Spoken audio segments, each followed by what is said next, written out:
বুবলির কোলে সদ্য জন্মানো শিশু শার্লিন। অন্যদিকে নিজের মেয়ের বিষয়ে মুখে কুলুপ এঁটে থাকলেও প্রায় ৭২ লাখ টাকা মূল্যের ঘড়ি উপহার পেয়ে গড় গড় করে কথা বলতে ভোলেননি শাকিব খান। বুবলির কন্যার বিষয়ে শাকিবের নীরবতাকে শিল্পীদের কেউ কেউ সুপারস্টারের পারিবারিক বিষয় হিসেবে এড়িয়ে গেছেন। তবে শাকিবের লাখ টাকার ঘড়ির উপহার পাওয়া কিংবা অপবিশ্বাসের সোনার কলসি পাওয়া এগুলো ব্যক্তিগত উপহার হলেও ঢাক ঢোল পিটিয়ে সেসব নিয়ে কথা বলেছেন শাকিব অপু দুজনেই। ফলে একটি ঘড়ির কপালে শাকিবের তারিফ জুটলেও বুবলির কন্যার বিষয়ে প্রকাশ্যে একটি শব্দও ব্যয় করেননি রকস্টার সিনেমার এই নায়ক।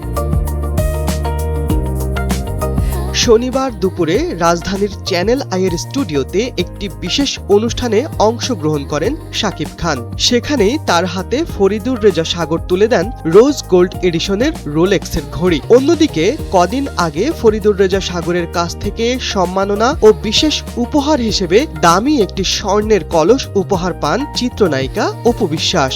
গণমাধ্যমে জানা যায়, শনিবার দুপুরে শাকিব খানের হাতে তুলে দেওয়া হয়েছে প্রায় কোটি টাকার দামি উপহার। এমন প্রাপ্তি ও সম্মাননা পেয়ে আবেগে আপ্লুত হয়েছেন শাকিব খান। আবেগপ্রবণ হয়ে নায়ক জানান, কয়েকদিন ধরেই এমন একটি ঘড়ি কিনতে চাইছিলেন, তার আগেই এত দামি ঘড়িটি উপহার হিসেবে পেয়ে গেলেন। শাকিব খান বলেন, আমি কখনো ভাবিনি এত দামি উপহার একজন আরেকজনকে দিতে পারে বা একজন শিল্পীকে দেয়।